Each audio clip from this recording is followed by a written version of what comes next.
So with that said, we are on Colin's Conversations. I always let the guests introduce themselves, let everybody know who you are, kind of what you do, and a little bit about what brought you here today. I am Tuke Lenkku.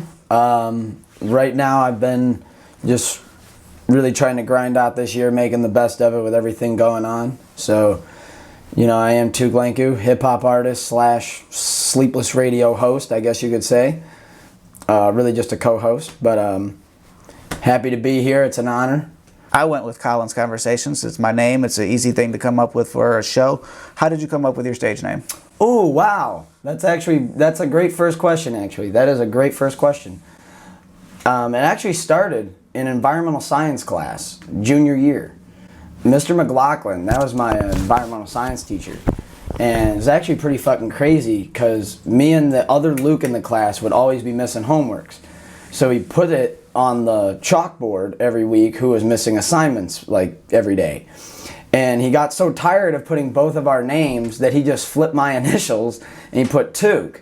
Well, people in the class laughed, turned into a whole thing. Well, I didn't think it was anything, and then the next day I'm walking down the hallways and people like, hey, yo, what's up, Tuke?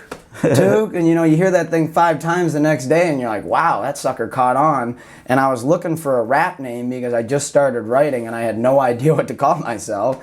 And I was like, well, how easy is that to identify with me? And nobody else is that. Like, I always wanted that name where like nobody else was called that. And it's funny because like Tuke is like a Canadian dildo. It's like I didn't want to tell anybody that, but I'm letting it go on here. Nice. If you Google it, which I hope you don't, but that's what you're gonna get.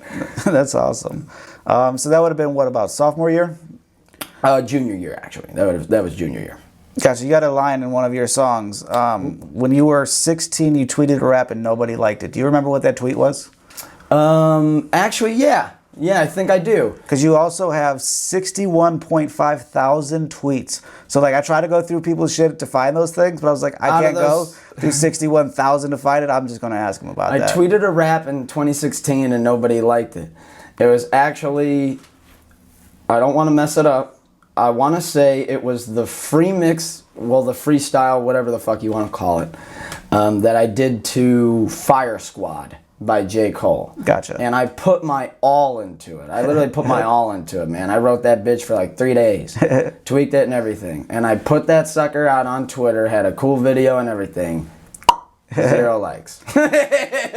Nobody liked it. Yeah, that's always a great feeling where you put a lot of effort into the content, you put a lot of time and money or whatever resources into it, and you're like, yeah, I think this is going to do really well. I really like this. I think a lot of people are going to like this, and you post it, and you're kind of like just sit there, and you're like, this should be going ding, ding, ding by now. I was like, I'll play a Madden game. I'll let it sit. And after like 3 Madden games, you're like, man. Played a whole season. That's awesome.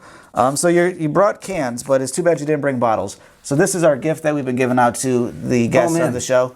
It's made by Twisted Willow Fabrications. They were an earlier episode. Be sure to check them out. They're a metal fabricator out of New York. Repeat it one more time for my... Twisted Willow Fabrications. Twisted Willow Fabrications. There you go. But they made a bunch of these for us. Like I opened Christmas gifts. That's all right. My man. This is crazy. We have the Colin's Conversations custom bottle opener. It's stainless steel. Put the trash right here in my pocket. There you go. Perfect.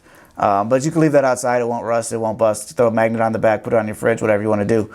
But that way you got a little memento from being on the show. Hell yeah. Honestly, I really appreciate it. This is an early birthday / Christmas gift to me. Absolutely. You said your birthday's in what, 10 days or so? December 21st. I turn a quarter century. 25. And of the 25 years, how long you been making music for? Is it just around high school, or did you start before you started doing your raps and whatnot in high school? I'll say taking it seriously. So when I started taking music, like when it was more than a hobby, I should say, I started probably 17 years old. Let me rephrase that. I started at 18 years old. Between 15 to 17 was when I was entertaining, like, okay, I'm writing now. But I want to say since 9 years old, I would freestyle a lot. Like, I actually remember the first song I ever freestyled to was High All the Time by 50 Cent off of Get Rich or Die Trying. And that was before I ever even been around weed. That's awesome. That's awesome.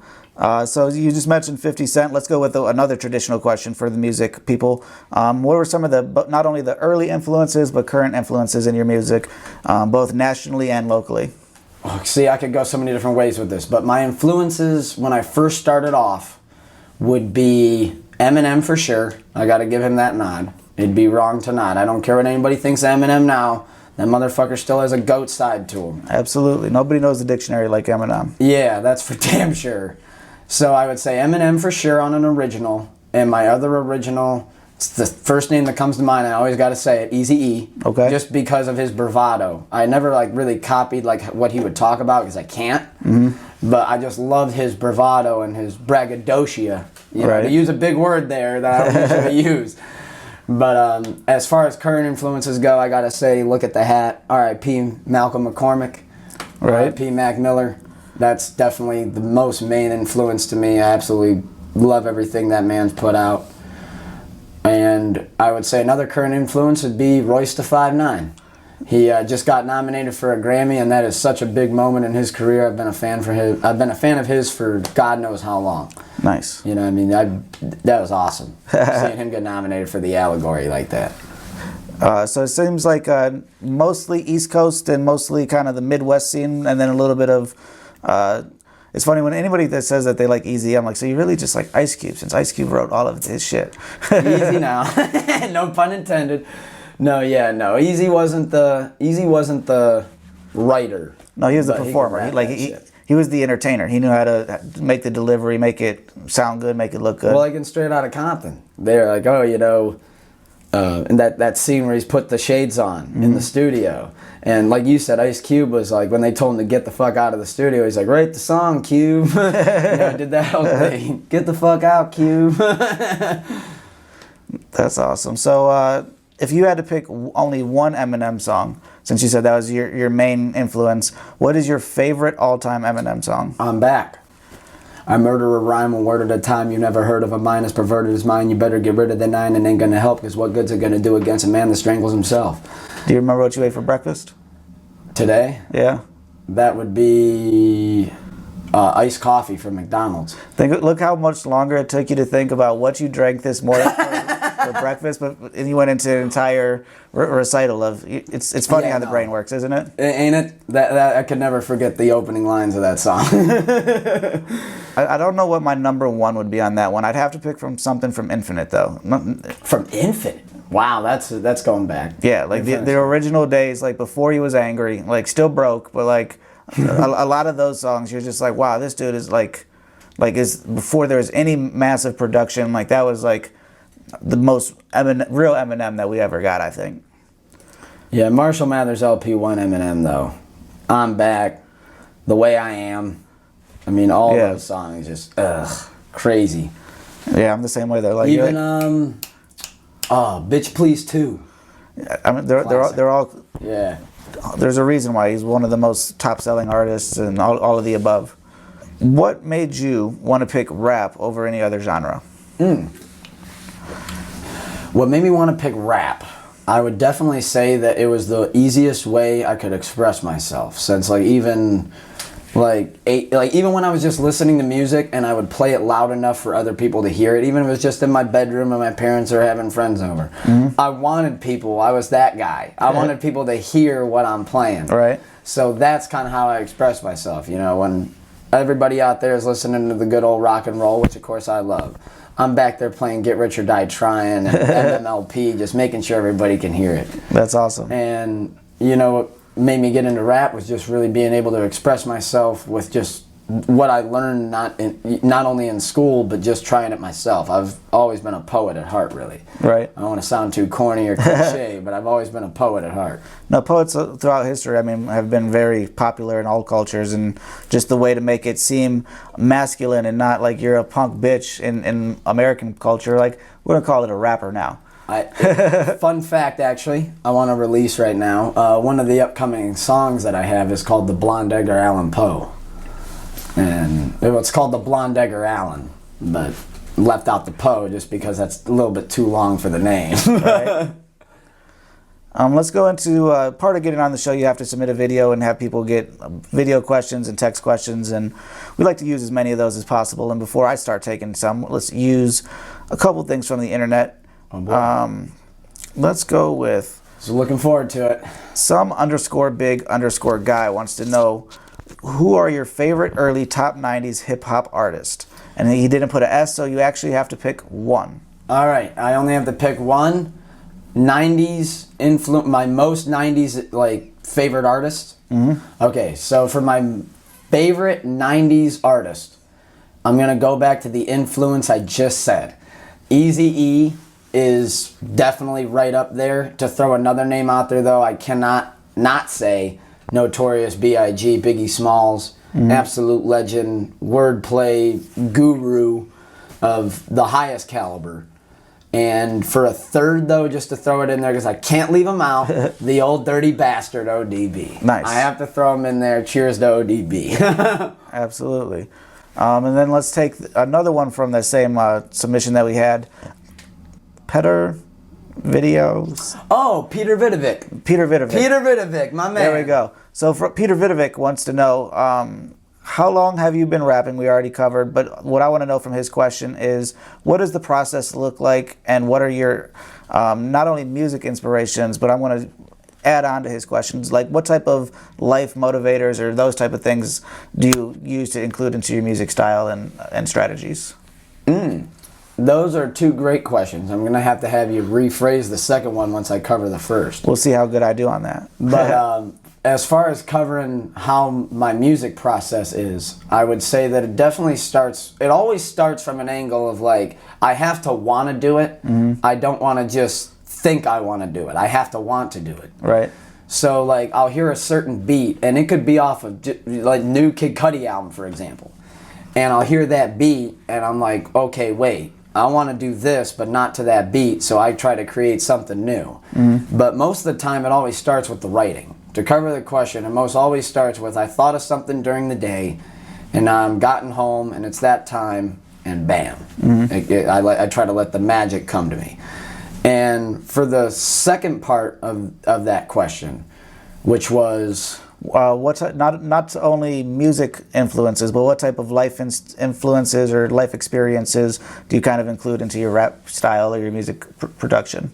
I would say I'm influenced a lot by movies. That's something alternative that I'm influenced a lot by. Like whenever I'm watching Tarantino, that's when I write my fucking gold. You know, I'll put in Hateful Eight, Once Upon a Time in Hollywood, and it seems like I'm just thinking of raps the whole damn time I'm watching the movie. I don't even know how it happens. That's awesome. I'm very influenced by movies. I'm also, as far as gathering inspirations like that are outside sources, my dad's one, big one. I'd say my mom too. You know, they push me. They tell me to tackle anything you want, go for it, because they know I can do it, because when I set my mind to it, I don't quit. I could say the same thing about my girlfriend as well. So, awesome. And if you couldn't make music, or just one day you just woke up and just had no creativity, what would you replace that outlet that you use music for with? If I just one day up and said, hey, I'm not feeling the music, I want to do something else, what would that outlet be? Exactly. That outlet would be script writing. Okay. I would try to tackle writing scripts for movies, screenplays more. Actually, let me say that. I'd rather write a screenplay more than write the script. Okay. That makes sense. I feel like the screenplay gets underrated compared to the writing, but it's the screenplay that really grabs you. Would you rather do the screenplay, or would you rather somebody come to you with the movie and they want you to score it? I would have to be very picky because of how much I cherish a good score, so to speak, good scoring on a film like that. I would feel very overwhelmed if I really appreciated the film, so to speak. Like if Tarantino came to me on the 10th movie and said, I need a soundtrack, I'm going to forget about everything I'm working on just so I can give my fucking all to that. Absolutely, as should anybody. What about music videos? You've done a few. It was the home studio, I think. That was your most... home studio and Tuke is like. Those are my two music videos. Everything else you've kind of just done like the still motion kind of things. A little bit of animated. Like I did Little Lover Boy was Dragon Ball Z. NBA Freestyle was just like the logo with the backboard. Yeah, just that. And how do you know, knowing that you want to do movies and visuals and things, how do you know if a song is going to be a good one for a video or just an audio release? Ooh, definitely. The way I try to base on if a song is going to be good for a video or not, I try to go off of like, what was my image? What was I thinking of when making the song? Mm-hmm. So like when I think of Tuke, is like, it's real quick. You know, I want you to know what I'm like, what I'm doing in the video, kind of who I am. Mm-hmm. Try to do that as best as I can with what I can. And I feel like I got that across. So then home studio was like, all right, we got the home studio set up. Like I have something in mind with it. With a song like Jalapeno, I can't think of a video for Jalapeno, you know, because I wasn't thinking of anything like that in mind. I was really just writing. I wasn't picturing anything. That makes sense. Jalapeno, that was the one that you got the beat from the Wiz Khalifa people, right? The Tree J TV? Yeah, Max Guy too, yeah, Tree J TV. How did that happen? You just kept sending them a bunch of DMs and was like, hey man, I want to make a song to the beat? Or if another artist, how would another artist approach somebody that might seem unattainable like that? How did you make that connection happen? Thank you so much for that question, because I would honestly love to tell people that. Best way to go about getting someone's attention is do not stop emailing them. And why I say this is I know a lot of people would say, oh, well, I don't want to annoy the guy. The guy's already annoyed. You know, he already gets 5, 10, 15, 20,000 emails a day. Your email that comes every 4 days doesn't piss him off. It just increases your chances that he might see it. And I sent that motherfucker, I don't want to call him that because I love him, but I sent him DMs and emails for like 2.5 years. And he finally got back to me and was like, what's your budget? And I didn't even have the money at the time. I just threw out a budget and was like $100. And bam, you know, like he can work with that. And he's very great with that because he has so many different beats. Like you just be making 10 a day and has them laying around. You know, it's like he'll send you them, see what you think. Nice. But yeah, you know, just don't stop. Don't think you're corny for reaching out is what I want to tell people when it comes to that. I mean, when that comes to a feature or even getting a beat. You know, like Mick Jenkins, you know, you just somebody like that, just keep getting back at them. Just keep emailing them. I would only also add kind of not just send a message of, hey, look at me, kind of play the game of leave some comments, kind of go through and build the relationship instead of just like, hey, I'm looking for a feature, hey, I'm looking for a cheap beat, not just like spamming, but you want to kind of say, hey, you know, I respect what you do, like, get back to me when you can, I love to work together. Actually, yeah, let me, if you don't mind, I'll elaborate on that for a second too. To go back to what I was saying, I agree 100%. Yeah, you don't want to sound like you're just doing it just to get it. Yeah, you don't want the cold call. It wants to come from an organic place. Yeah, you don't want to be the cold caller of like, hey, look at me. You want to be instead like, hey, you're doing great. Hey, then can I get a favor? Yeah, you know, you want to do it. That's why I dropped for example here, I name dropped Mick Jenkins. That's somebody that I wanted to reach out to forever because I've been listening to him since 2014 with the Waters, you know, and when he was on Free Smoke and shit. You know, like I just really wanted to get a hand in that. What is your buddy's name? Help me with this one. That did the video for Tuke. Give me like a letter or something I can maybe work with. Let's see what we got here, ladies and gentlemen. Nicholas Fatika. That's who we're talking about. Oh, Nick Fatika. Yeah, tell me about dude who shot Home Studio. That's my bro. Yeah, Home Studio. Wrong word. Tell me about Nick Fatika. Tell you about Nick Fatika. Well, to start with Nick Fatika is, first out, I love you, brother. I know you're going to tune in.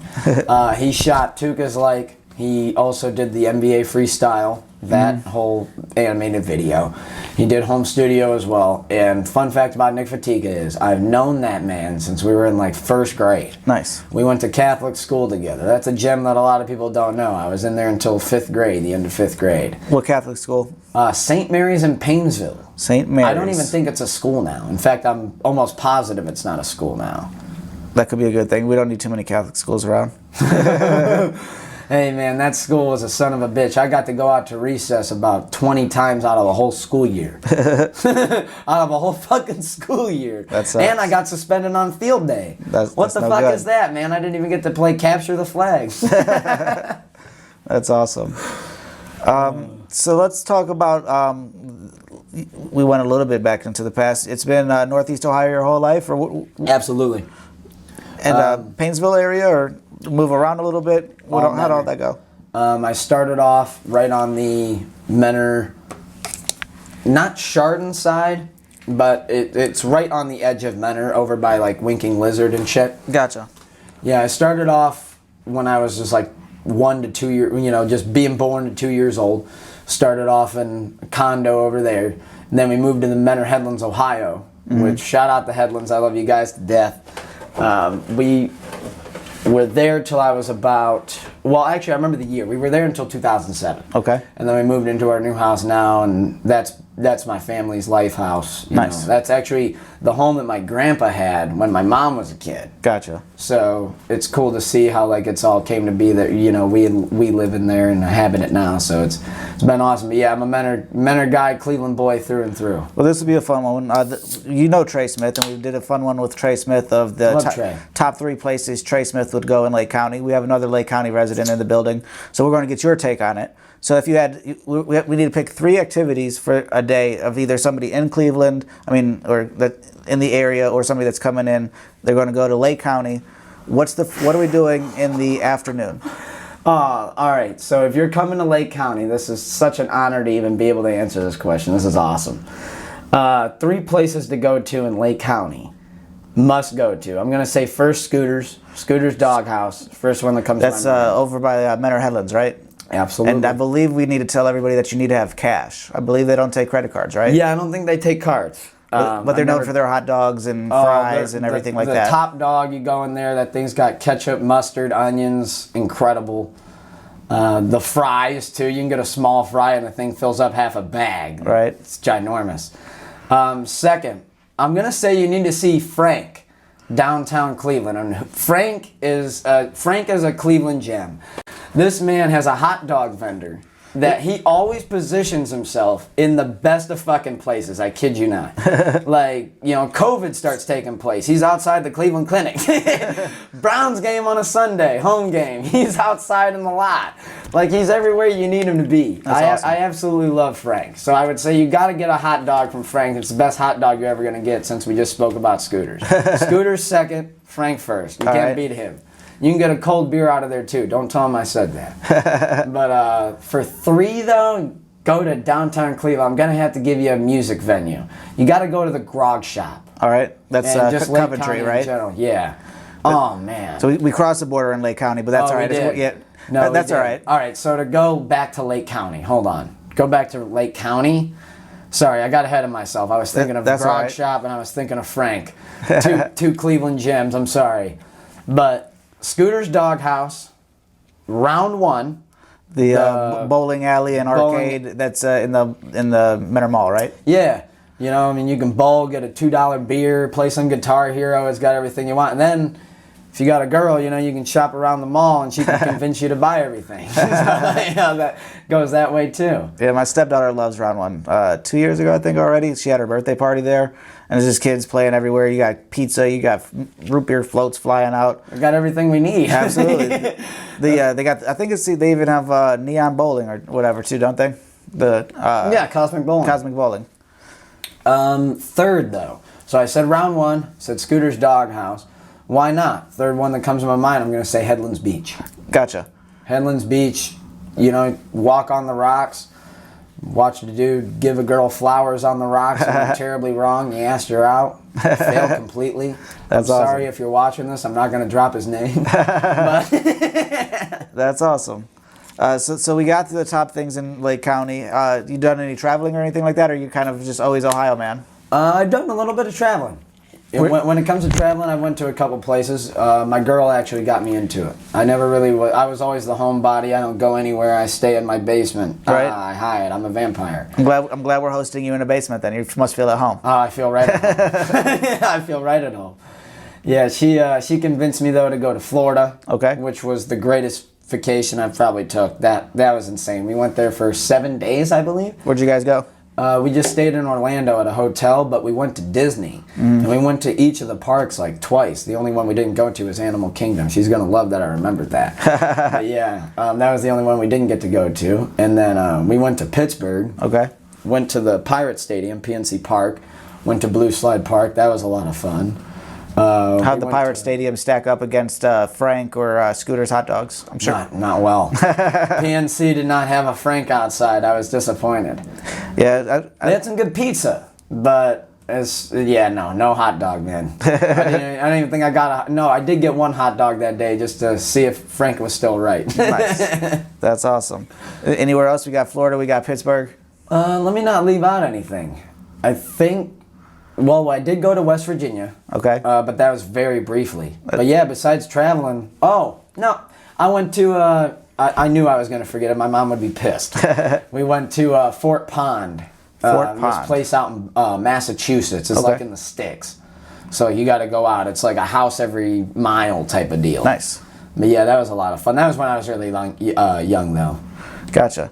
What about with the music career? Do you have the aspirations to kind of do like a national or international tour? Or just want to remain a local act? Want to just do it for self-expression? What's the long-term career idea there? As far as my projection goes, music-wise, I just want to take this thing as far as I can get it. You know, I don't want to be local. That's for sure. Like I said, I want to take this thing to the moon and back if I can. Right. So like when people tune in on Sleepless Radio and tell me they're from Scotland. Right. And, Germany and all that. That amazes me. Like when I cheers to the screen, I'm like, hey, I want to see you guys soon and party with you guys soon. Drink some Heineken in Germany with you guys. That's Heineken's awesome. from Holland, so. Right. So when I come out there, I'm drinking Heineken with every German that's a fan of me. Yeah, with the podcast, they get pretty good analytics, and I think it was over 20-something countries this podcast has been broadcasted in. Ain't that amazing, Which man? is crazy. Like, I mean, it's not doing huge numbers, but to know that you're like, oh, somebody in Ireland was listening to this, or means something. Made it all the way to Australia. Or I did the one interview with a guy in Japan. That was the biggest. You mentioned how I do everything professional, which I appreciate. I completely missed an interview the one day. I had it set for 2 weeks in advance or whatever, and dude called me like the day, or sent a message the day before. He's like, hey, we're still good for 7 p.m., blah, blah, blah. I'm like, yeah, man, absolutely. We're on. Japan is, I forget if it's a day behind or a day ahead of us. Oh, so it was Zoom. So it was a Zoom one. Oh, I see how this could fuck up. Yeah, and there's time difference and everything. Yeah, it was a whole daytime difference. So he's there like, where the hell is he? Nighttime, I'm like, where the hell is he? He's sleeping, because it's a 12-hour difference. I was like, man. You can't fault yourself for that. I was like, I apologize for that, man. Like, to me, like, I was there when I thought I was supposed to be. You were... Actually, while we're talking on this, to go back to my traveling question, there was one place I left out, and I knew I was forgetting it. Where's that? This past summer, we just went to visit my girl's mom in Arizona. Nice. Arizona's a fun one. Where'd you go? It was right around, I remember Flagstaff, hearing that, but it was more so... It wasn't very far from Phoenix, I'll tell you that. And okay. I'm sure I'm going to catch some heat for forgetting it. That's all right. Yeah, it was right around that general area. And it was awesome. It was hot, though. Did you make the detour up to the Grand Canyon? We were gonna. My wife and I were able to see the sunrise at the Grand Canyon. A lot of things like Mount Rushmore, not worth it. Just watch a documentary. The aerial footage of everything makes it look way better, way bigger than it really is. But the Grand Canyon is epic. And if you can make it for the sunrise, there was 100 people and you couldn't hear it. It was silent. And you just see the sun just take over this huge canyon. The Grand Canyon's nuts. Definitely something that the next time that you guys go out there, even if somebody's working, like go steal somebody's car and go check that out. Check it out. Yeah, it was only about 3.5, 4 hours away. Yeah, like you could make it there in a day. Go the night before, hang out, go check out the sunset the one night. Wake up early, check out the sunrise. Get like a day's pass. You work it all through. It's definitely worth it. Oh yeah. To do that. So you said you want to take the career as far as you could go. Currently, what are you kind of doing to promote yourself, and where can people find you, and what's kind of the marketing and promotional philosophy behind your brand? So right now, I'm really trying to promote Sleepless Music / Sleepless Radio, which will turn into Sleepless Radio Presents the Faded Podcast. Okay. Drop that gem here as well. Just trying to, how I was kind of talking about you earlier before we went on air, you want to put your eggs in all different baskets, Right. You don't want to just put them into one. So I'm trying to expand on that and make Sleepless more of just music rather until we can maybe grow it into a production company. Like, Okay. you know, just keep elevating, keep trying to take this thing to the next level. I feel like it's key to never be complacent. I feel like that's something you never want to do. So, you know, I'm just trying to keep building the brand, keep building the music. Like, you know, I've only dropped 2 songs this year, but that's gearing up for what I've been writing this year that's going to come out next year, because I feel like this year has just been like the make it through it year if you can. Gotcha. Absolutely. Where did I see, was it Twitter, Instagram, one of them, you were advertising, it's what, Tuke Tuesdays? Tuke Tuesday. Tuke Tuesday is something I started years ago, and that kind of goes back to what you just said. That kind of helped build the brand originally on. Right. Was like, I noticed that fate really just did it, but I would post songs and just freestyles on Tuesdays. 'Cause Right. It just really, to be honest, how it started was it was just my usual off day. It was a Right. Tuesday.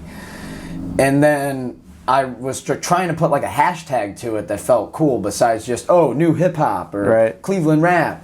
So I just figured, fuck it. Hashtag Tuke Tuesday, which to name drop somebody that I got that from, because I don't ever like to name drop somebody I didn't get that from, was Magic.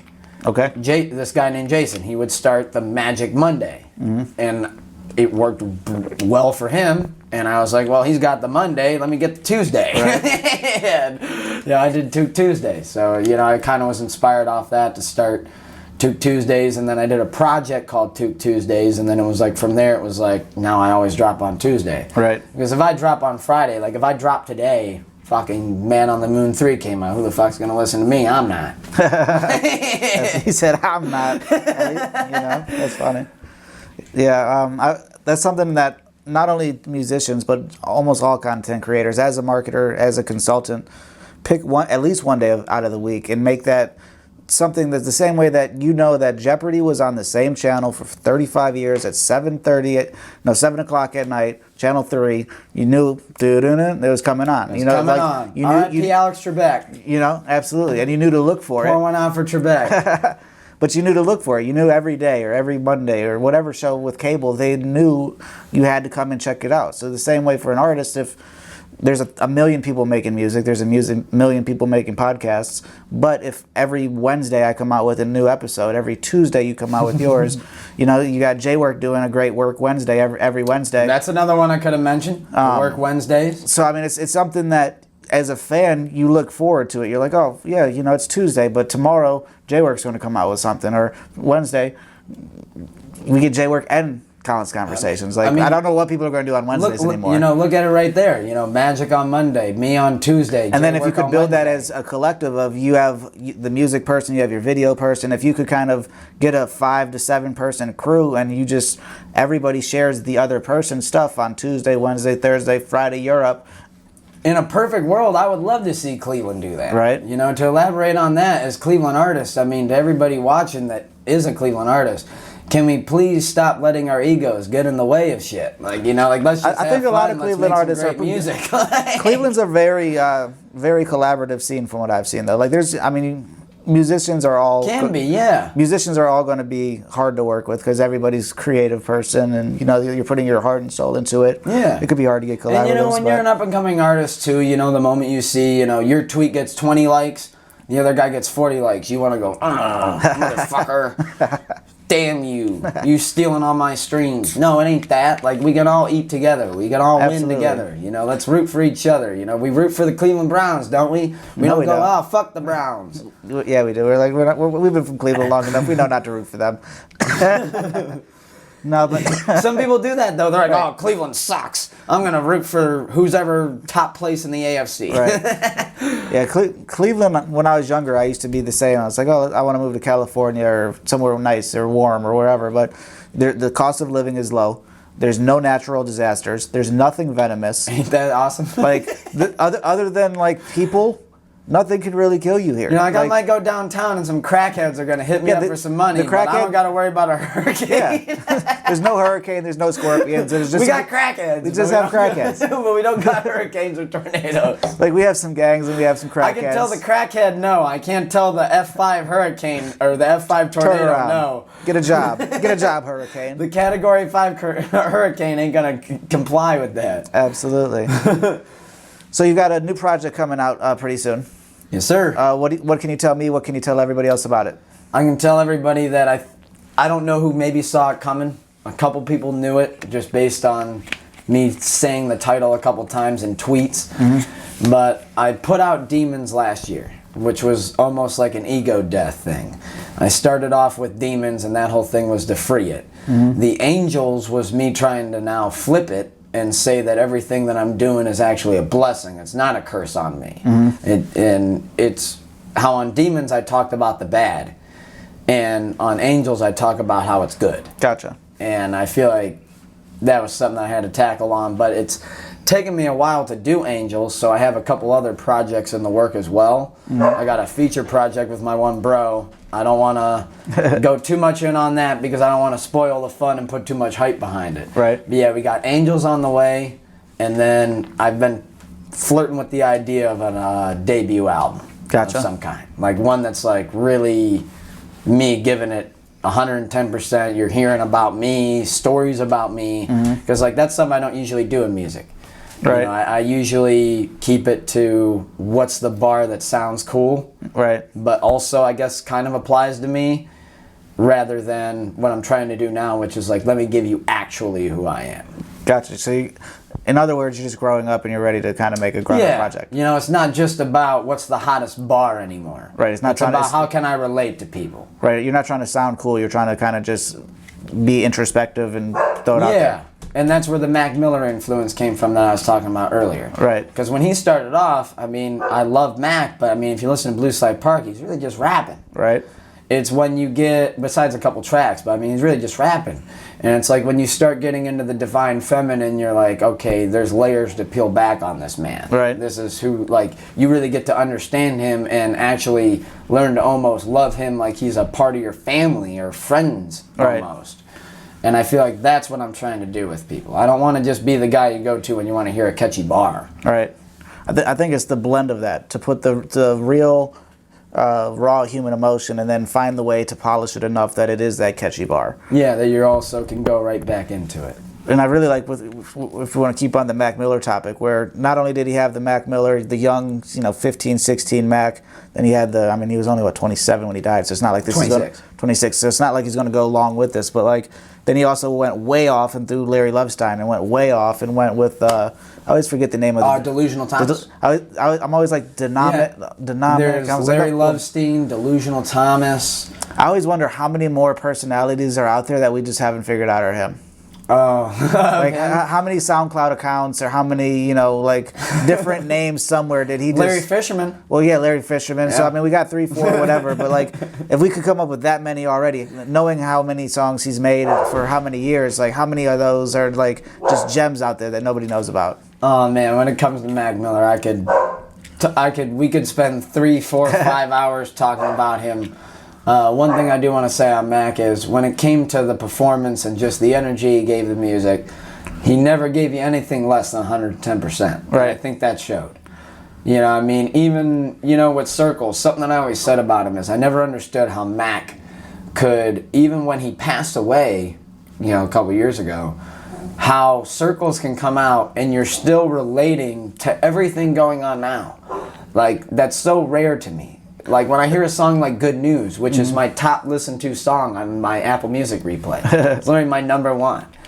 And when I hear Good News, it's just him telling you like, hey, it's 2020, shit's rough. Like, He dropped that at the beginning of the year. But it's like shit's rough, but good news is all they want to hear. Right. So it's fucking incredible to see how he can just really relate to people like that, even when he's not even here. It's like, I looked up to him like, oh, now you're just showing off. But I think that's just, like we said, he's just showing the real emotion, and because it is relatable, because it's just that natural human emotion. You gotta show that in the music at some point. I feel like those are the artists that you connect the most to. Right. You know, we mentioned Eminem earlier. You know, if you're the mad kid sitting in your room when you're 8, 9 years old and want to punch a wall, that's the shit you listen to. Right. You know, so like that's the shit that you're riding to every day, and you not only feel with the song, but you now relate to the artist, so you feel like that guy's your friend and you never even met him. Right. And I feel like that's a beautiful thing. I totally agree. So let's see, what else we not covered? We got a basic, you're Cleveland native, you're going to rep Lake County, you're going to go into the city to do some fun things. You love hot dogs. Hot dogs are your number one food, it sounds like. I love hot dogs, that is very true. I am a connoisseur of hot dogs. How did you feel about the Hot Dog Inn closing down, was that the last year or 2 years ago, over on the west side? I actually wasn't too fazed by that, by the closing of it. What was the restaurant called? Hot Dog Inn. Hot Dog Inn. I wasn't too fazed by that one, only because there was a long wait. And if you're a hot dog connoisseur, you don't want a long wait. Like, even Sheets is almost too long. It has to be a very crafty dog for it to be worth the wait. See, what's funny about that to me is how easy would it have been for them to buy another building anywhere in that area and do the same model if somebody was, because the reason they shut down was somebody was buying the building. Oh. My dad has been going there for 60 years. I've been going there for 30 years. Like, it's been a staple for, you know, multiple generations. It is a great dog, but don't get me wrong. But to have lines when people find out that they were closing as a business, why would you not capitalize on that and open up down the street? Be like, hey, thanks for, you know, showing the last minute support here. Like, the place was this fucking big. You can't find that somewhere else. It's crazy. I do know what you mean. That place was small, and I think that's what hurt them, is because they were short-staffed. So like you were guaranteed. The real reason that hurt them is you got crackheads running the joint. You know.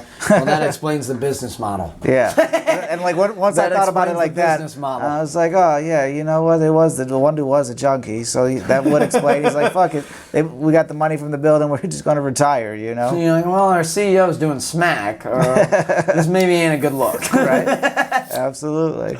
So yeah, Hot Dog Inn was a gem. Yeah, that was overall. I'll call it a gem, especially for the chili dog. The hot dog was just fair. Oh, the chili dog. See, now you got my dad going because he was the chili dog guy. That's a staple of the chili dog. Right. I myself am just a hot dog. I don't do chili on it. Right, gotcha. So if we did music, we did that. We got your new project coming.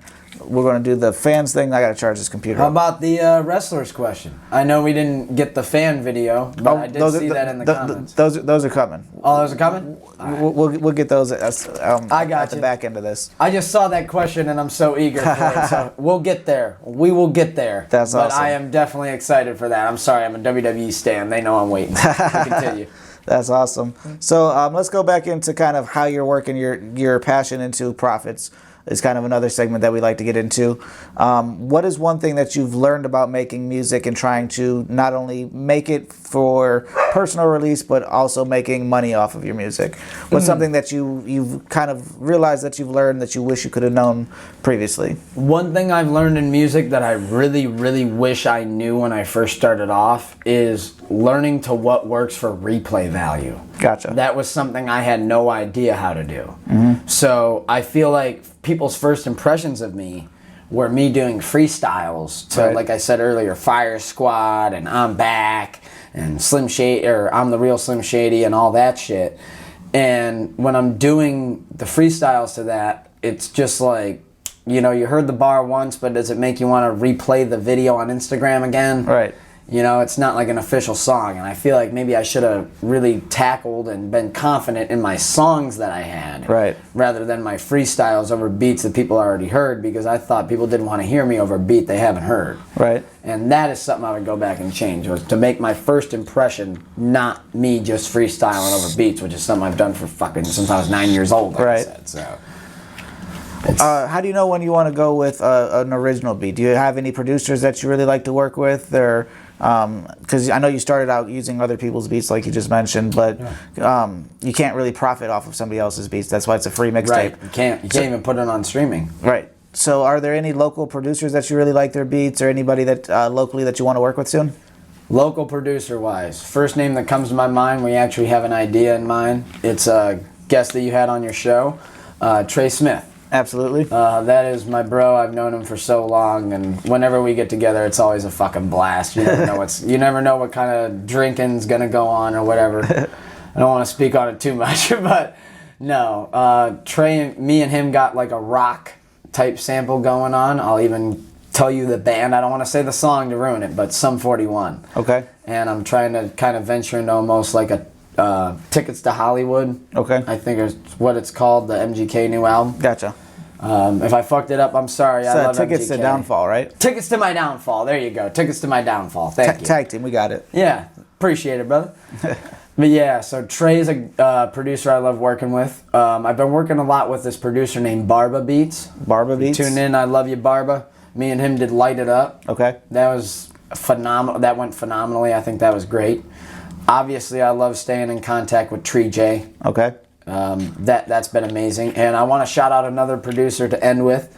I want to say Grandpa Beats. Grandpa Beats. Grandpa, can you tell me a story? That shit's fucking stupid when it comes to a tag. I love that beat. That's I love awesome. Grandpa Beats. Do you know Blockhead Johnny? Definitely check his beats out. I use a lot of his beats. Blockhead Johnny? Yeah, on YouTube it's You Blockhead. Okay. Great rapper, great producer, makes a lot of great beats. Is always throwing things affordably, sells on Instagram normally, or just tap in with them directly, let them know what sound you're looking for. Absolutely. I'll probably ask you, once we're done, what's the app? Yeah, definitely link them up. And we talked before we were on camera. You currently don't have a website. I think we've shown you that you definitely want one and kind of put that in motion. But what has prevented you until these upcoming days that you thought that you didn't need your own platform, that you're okay with using social media exclusively? So what kept me from having a website? I would definitely say that I'm broke. Right? I would start with that. But before I would start with that, I would say that I'm so glad that he's actually helped me with this, to give you a quick shout out there.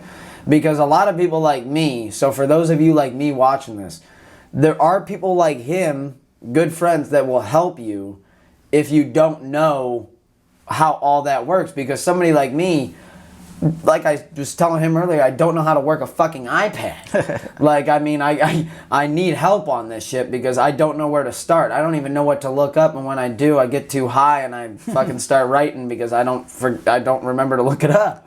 So you got the YouTube thing of how to help, and then you see a beat over here, you're like, oh, there we go, I'll try this. Nope, I forgot what I was doing. Yeah, and then you're like, oh, new Benny the Butcher music video. Oh, okay. And then, you get lost in that. Right, absolutely. So it's like, you definitely want to make sure, though, that you are covering that. Don't just go, oh, well, I don't do that because of this. No, you got to then find that, outlet, or find that friend that knows what he's doing, that also believes in your vision as much as you believe in his. So. Right. Yeah, I'm all about putting the right people in place and letting them do their job. Like, between when I was landscaping or marketing or musicians, like, you make music. That's what you like to do. Go make music. I like to make things on my computer, do editing and write and all that other stuff. I'm going to go do that. But if I wanted to do this, I'm not going to do good at that because I don't want to make music. But if I learn a little bit of how you do things or not just you, but like if I'm working with a music engineer, I'm going to be like, oh, how do you tweak the audio to make things sound more crispy? Or I've used this mic, that phone. Like, how can I blend the images better? Like, to learn enough to be able to have a conversation with people in different industries, but focus on your own shit, you waste so much less time. Like you said, kind of having little hands in baskets here and there, like, I don't know anything about sewers, but before a sewer guy comes, you better bet your ass I'm going to go research some stuff on sewers. So if he says, oh, you need to do a French drain, that doesn't even apply to this situation. Why are you trying to get me for 10 grand? Like, you got to either have to learn how to do it yourself or pay somebody. Yeah, man. I mean, this dude hit me up and was like, oh, hey, I love that saxophone you put in that beat. Can you do it again? Right. That saxophone was literally on FL. Like, I don't know how to play the sax. I have no idea. And this man literally typed me up like, oh, these are the notes I need you to do. And I was like, bro, I don't play a sax. I was like, I literally can put this shit in on my computer and I can hope it sounds like what you're looking for. Right. But I don't know what the fuck you might as well have just sent me Chinese. Like, I don't know what I'm reading here. Totally. Absolutely. But you're like, all right, well, take this. I have the template for you. This is going to look like this or nothing. I've got intro videos like that, like the eyeball thing that I've been putting out lately. They look fucking sweet. I can't change much of it. I put this into a template. I put the song. I put a title. It spits out cool shit. Now you've been killing it, man. This man's been killing it. Killing it. We got what time? Go back real quick to end on what you were saying before you get to what you were doing. Just wanted to say, shout out Colin Can Help. You know, based on what you said about how, you know, you asked me the question about how I've kind of been working with you now, and I've been learning from you on how to tackle certain things that I didn't know. Just want to say, literally everybody reference Colin Can Help. It seriously can't help. It's just, the name works so much better when I actually help. When I don't help, I'm like, oh, Colin tried? I don't know. Colin tried. Colin tried. Colin didn't fuck it up too bad.